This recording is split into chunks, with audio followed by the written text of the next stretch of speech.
नमस्ते जय सर। हिंद। नमस्ते सर। नमस्ते नमस्ते। Namaste, sir. First of Very good all, evening. thank you so much, Mr. Ravi, for this introduction. But my introduction is very simple. I consider myself to be a student in pursuit of learning. And thank you so much for this invitation. I hope I am audible. Yes, Yes, sir. sir. Yes, Yes. you are audible. Yes, sir. Before I start, let me wish you all a very, very happy, healthy.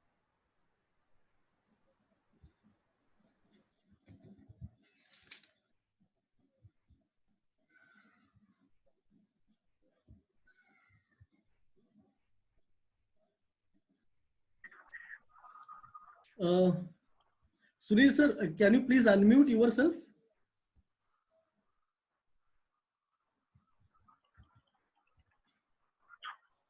I think no audio. Yeah, can you hear me now, please? Go ahead. Yes. Yeah, in case if you have any issues, please let me know with respect to the voice. So, when actually, how did I really think of this topic? And in the last week, actually, I just had my wife had some issues with respect to. We went to an orthopedic surgeon, and he prescribed out of all the brands. One of the brands was from a multinational, and it was it was costing around for a strip. It was costing around 850 rupees, and the doctor mentioned to me categorically that you please purchase only this brand.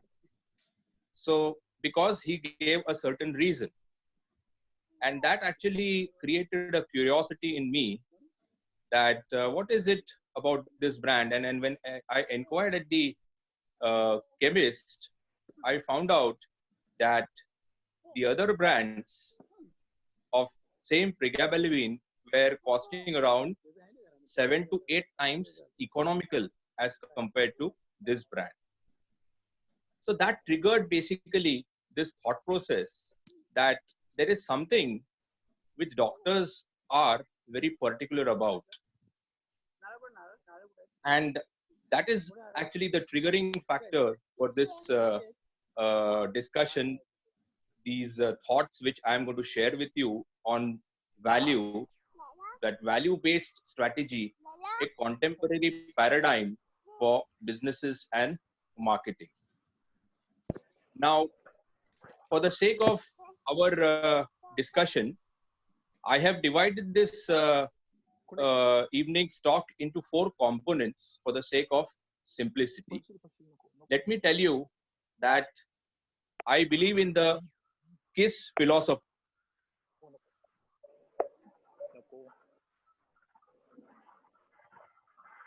Not that KISS that what you have thought, perhaps. I believe it in keep it simple and straight. So that's why I have kept this discussion into 4 components.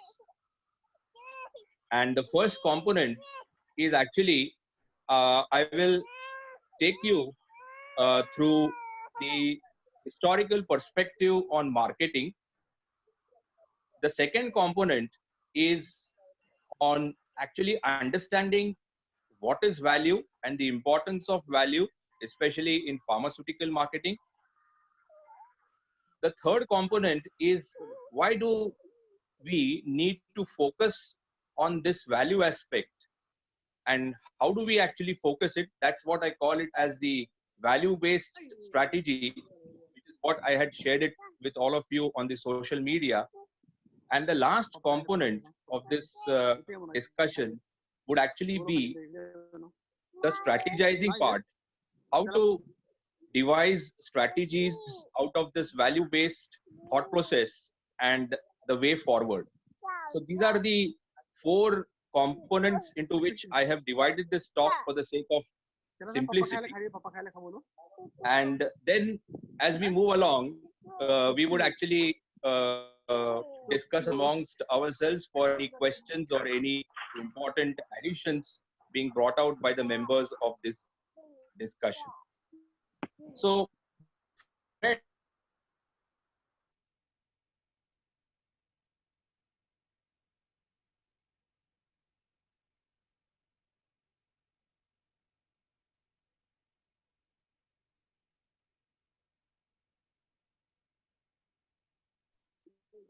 and how is that? For example, what is the beginning? Basically, we had marketing as something which is product centered, we call it. I mean, there are two terminologies for this, and one of the terminologies which if I use, basically it divides marketing into marketing 1.0, marketing 2.0, marketing 3.0, and marketing 4.0. And we are on the verge of actually moving into marketing 5.0. But without actually moving into the terminologies, to put it very simple, marketing started off with the idea that I have a product and I have the manufacturing capability to manufacture that product. Sunil sir. Then, as we moved on, Sunil ji, sorry to interfere. Just give me one sec. There is, I think, sound coming from one of the participant, child sound. I'm getting a comments in the comment box. Can I request all the participants to please mute their, just see to that you are in mute mode. And Sunil sir, can you please just use a mic, because I find people saying that they are not able to hear your voice. If any thing that you can do for it. okay, I'll do that. Yeah. Just give me a minute, please. Sure. Or maybe you can be a little louder also. I'm sorry to stop your flow.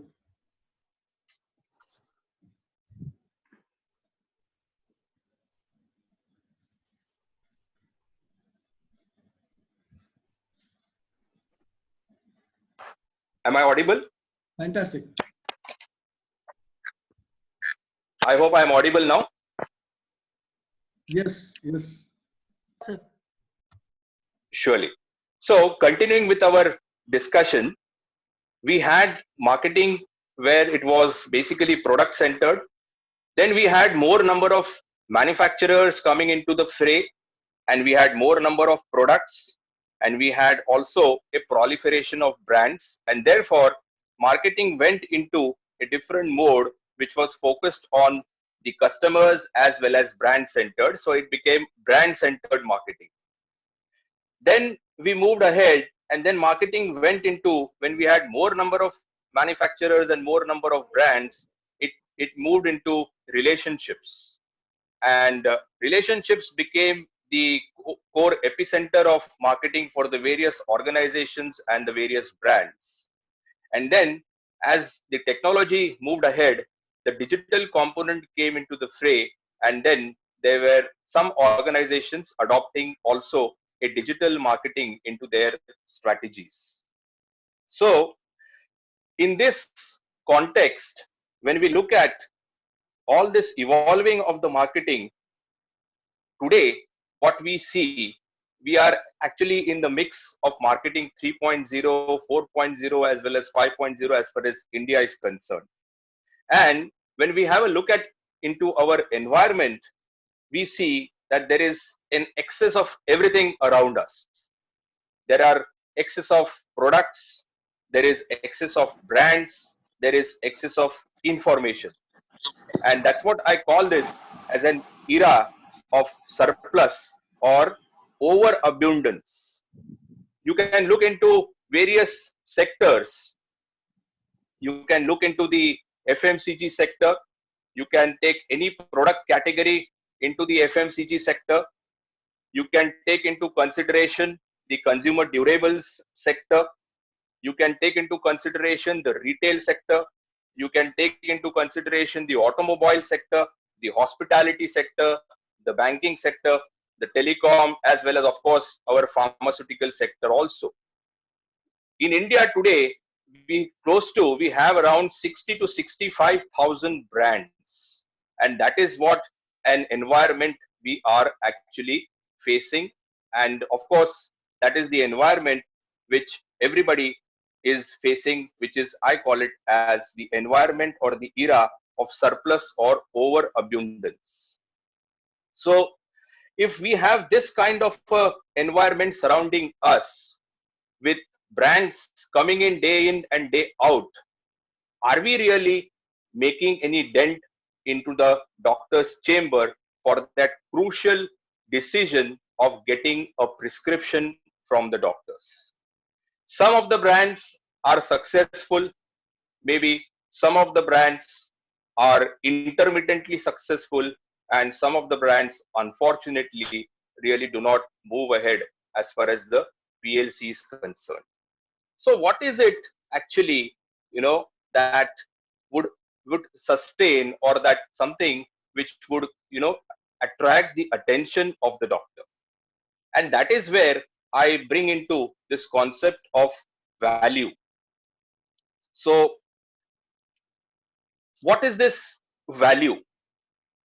When I'm referring to value, there are various connotations of this value. There are connotations like value with respect to a doctor, value with respect to a prescriber, or value with respect to a decision maker of the product. Value in the doctor's chamber. It can be value of the customers or value of the consumers. It can be values of the organizations or manufacturers, those who are marketing these products. But as far as this discussion is concerned, I'm going to talk on value which is concerning our core customer, which is the doctor, and also taking the brand into consideration. So a small historical perspective about this value is how this concept was created, or where was actually the origin of this concept. This concept is not very old. This concept came somewhere in the late 1980s, which is actually an amalgamation of four concepts. Concepts of economics, concept of business strategy, concept of customer satisfaction, and concept of quality, which was actually the idea or the brainchild of economist Professor Bradley Gale and Professor Robert Buzzell when they created the PIMS principle. That is, long-term profitability is dependent upon the market share. That's what they said. And this market share basically is dependent upon the customer satisfaction. I mean, this is what this PIMS principle actually means.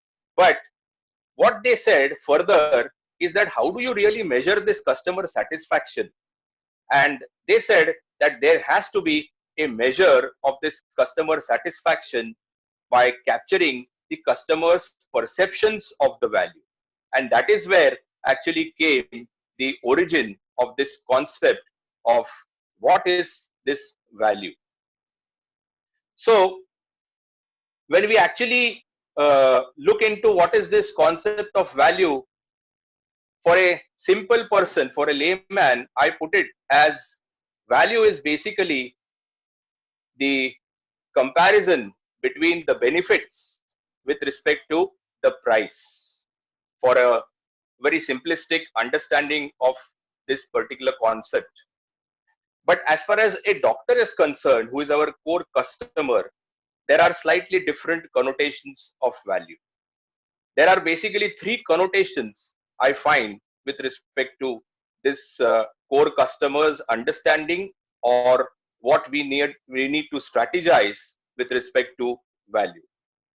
The first one, basically, for a doctor is value means basically the functional benefits of the brand. Say, for example, what do I mean by this? If a doctor wants to prescribe something for pain, the doctor probably simply takes up an analgesic and prescribes, because he knows that while prescribing an analgesic, the patient is going to get pain relief, and that's it. That's the end of it. So he might just choose any analgesic in the first stage and get relieved of the symptoms. So these are the functional benefits of the drug or the brand. That is what is the first aspect for a doctor. The second aspect, which is one of the most important or a crucial aspect, is the net benefits what a doctor gets or receives when he or she prescribes a particular brand. Now, what do I mean by net benefits? Because what I mean by net benefits is basically the doctor has taken a decision to prescribe a particular brand out of all the brands what the doctor has known or probably is aware, but he zeroes in on a particular brand. So there is a conscious decision that what the doctor has taken. He has taken this decision because he understands, he knows that there are more benefits which is what he's going to get, and when he prescribes this brand. So at the same time, he also knows that there are certain cost aspects which are involved when he prescribes a particular brand. So that is why I call it as the net benefits. So what could be the net benefits? We'll first have a look at the net benefits. First benefit which a doctor will actually get is basically the technical aspects of the brand. Okay. What do I mean by technical? Technical is basically the benefits which accrue because of the technology or the technical aspect of the brand. It could be the technology. For example, when I was working in FDC, which was way back in the first half of 1990s, it was a time, for the first time in the country, this organization actually introduced the FFS technology in India. Just one sort of comment I would like to make at this juncture, that in this discussion, I will have to use certain names, organizations, or certain names of brands, but they are basically for the discussion purpose, for academic purpose, and there is no other motive or objective behind using this.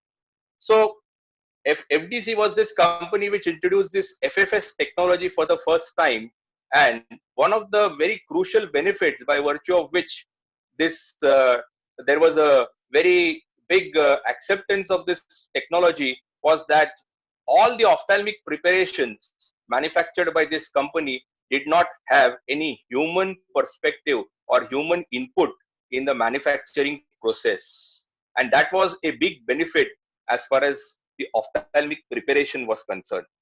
Another example which comes to me is few years back in the early 2000s, one Indian company, Emcure, introduced for the first time in the world a S-atenolol, and this was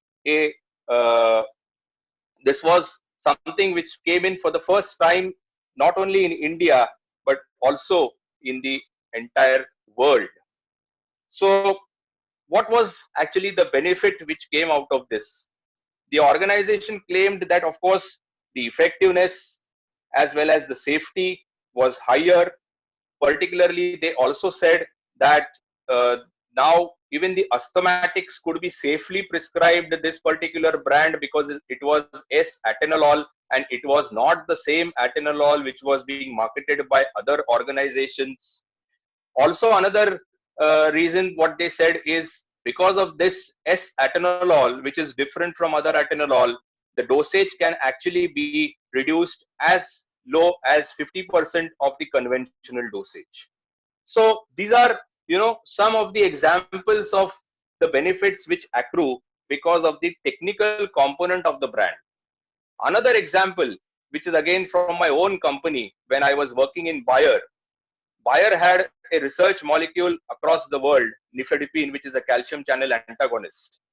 And for the first time in the world, Bayer, including India, introduced a sustained release preparation of nifedipine. which actually was bringing down the dosage only to OD once a day. So is sustained release a great thing? Not really. But sustained release for a nifedipine preparation, which is actually used in hypertension as an antihypertensive, was something which was really great. What was great about it? It was the technology which was really great.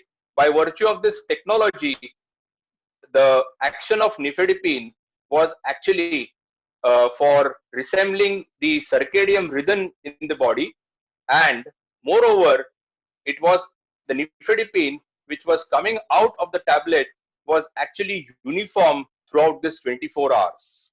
And this was something which was a huge benefit, which I call it as a technical benefit to doctors at that time when they did not have a nifedipine in sustained release form. Another example which you are all aware is the S-omeprazole, which was introduced few years back under the brand name Nexium from another company, multinational AstraZeneca. So these are, friends, some of the examples of benefits which actually come to the doctor because of the technical aspect in the brand, and by virtue of which there are some benefits which the doctor gets as far as his practice is concerned. Then there are another category of benefits which I call it as psychological benefits. So what are these psychological benefits? These psychological benefits are basically problem solvers to the doctor. The doctor is day in and day out actually in his practice. What is he doing? Basically, he is facing problems and he is trying to get solutions for those problems. And when actually he interacts or he becomes aware of a brand which actually increases its trustworthiness or provides him with some kind of a solution in his practice, which makes him feels better, which develops good emotions in the doctor feels better, and the doctor categorizes it as a problem solver, and which gives a psychological relief to the doctor. Another benefits which accrue to the doctor are concerned with aspirational benefits or his professional benefits. So what are these professional benefits? Like, doctors are human beings and doctors are professionals like you and me. So a doctor wanting to have a progressive image for himself, for example, or updation of knowledge, or he wants himself to be coming closer or at par with the KOLs actually, and he wants an opportunity for getting these benefits. There was one company which you must be all aware, which was a big success in our country, and there was one this Denmark-based company Novo Nordisk introduced the annual diabetes updates in our country, which was an annual knowledge updation for all the diabetologists and endocrinologists of our country, and which had a huge amount of success. Then another benefits which I feel are important are the practice oriented or related benefits, which are pertaining to the practice of the doctor. Now, what are these? Basically, the doctor is also interested for his patients to be satisfied. So he is looking into patient satisfaction. He is looking into opportunities for increased compliance amongst the patients for therapies. He wants to reduce unnecessary hospital episodes or complications arising out of the therapies. So therefore, the benefits which the doctor is looking from his patient perspective, I call them as practice oriented or practice related benefits. One example which comes to me was introduction of the first 24-hour acting insulin by the multinational giant Sanofi under the brand name Lantus. And that made a very big difference in the diabetes management of patients, because it was the first 24-hour acting insulin by virtue of which it actually impacted upon the lifestyle of the patients, increasing the compliance to a very large extent, and of course providing convenience as well. Another concept which was actually a breakthrough concept was of the same multinational Novo Nordisk, when they introduced the concept of customer service centers for their insulins for the first time in our country. Of course, what is so great about this concept of customer service centers and why it was impacted upon, why did it make an impact with the doctor? For the simple reason that when it comes to insulin and when it comes to a diabetes patient who is on insulin, it is a matter of life and death for the patient. Why? Because even if you miss one or two dosages in a day, there is a possibility that the hyperglycemia might go into a coma, and which can be actually fatal. And therefore, availability of the insulin as well as the entire components of the insulin injection at all the 24 hours becomes very paramount to such doctors. And therefore, especially I'm talking not now, when the concept of 24/7 retail chemist was not there in India.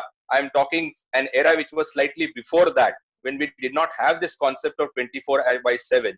And moreover, I'm also referring to the non-urban areas where actually India has got around 68 to 69% of our population.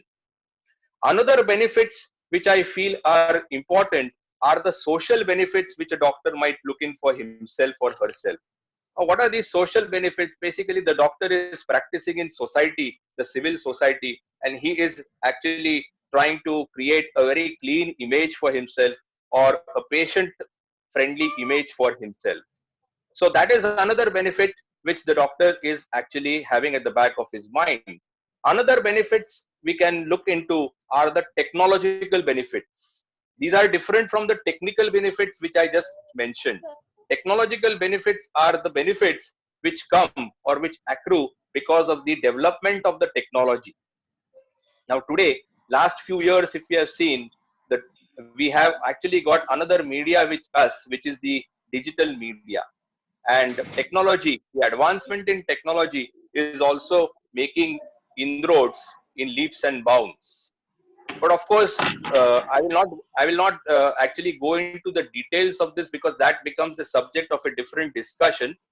But what I would say is that wherever there are opportunities for a pharmaceutical marketeer, the professional must try to understand and apply these technological benefits by virtue of the digital media, or it could be something as what we call pharma IoT solutions, or it also can be a pharma industrial internet.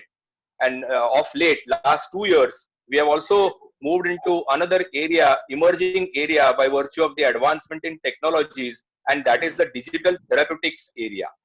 Of course, it doesn't apply to maybe to a very large extent as far as Me Too kind of marketing strategies are concerned. We need a very immaculate thought process in the application of these concepts.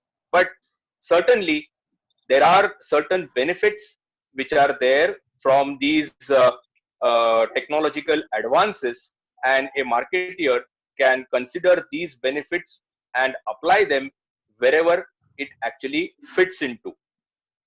So these are some of the benefits which I feel which must be considered or must be addressed. Now, when a doctor considers this, I said in the beginning that these are net benefits. So why these are net benefits? Because when a doctor decides to prescribe a particular brand, he is, as I said, also uh, bearing some kind of costs. What are these costs? For example, he is prescribing a old or a very new generation drug, and you have doctors even today prescribing sulfamethoxazole. You have doctors prescribing terramycin. You have doctors prescribing norfloxacin. So you have doctors having a mix of doctors prescribing either very old, if I use the word, and at the same time very newly introduced drugs also. Availability issues could be there for some brands. There could be a price issue, especially highly priced brand for the patient from a doctor's perspective. There could be a possibility of additional problems with the therapy, like adverse effects. There could be a drug-drug interactions, or there could be overall a less clinical experience at all available at the back of the mind for the doctor to really be confident about. So these are some of the costs which are implied when a doctor tries to get benefits out of whatever benefits we have discussed by virtue of his prescription. And the third component, which I feel, these are the benefits which arise out of the medication, whereas the third component, which the doctor, is actually the price that what he pays when he decides to prescribe a particular brand. Now, this is the price with respect to his practice, the dynamics of his practice. So when a doctor decides to prescribe, what does he do? Basically, he is trying to associate, for example, it might be an association with an unknown pharma entity, which is very recently come into the country or into the marketplace. Whereas sometimes he might be associating himself with a company which has not got a very positive or very maybe unpleasant past or a historical record. There could be certain risk factors for himself and his practice. There could be an uncertainty of existence of an organization. He doesn't really know whether this organization would be there continuing their operations in the future. And there also could be some issues about the stability of the field force in those particular headquarters. So there could be some more prices that what he needs to pay, and when he decides to prescribe a particular brand of an organization to get these benefits. So friends, when it comes to benefits, I call it as net benefits, and therefore this is what at the end of the day, which is what makes value to a doctor. Sunil sir. That Sunil sir, I think we are going to get disconnected in next 10 or 15 seconds, so we can rejoin back so that we can continue for the. Surely.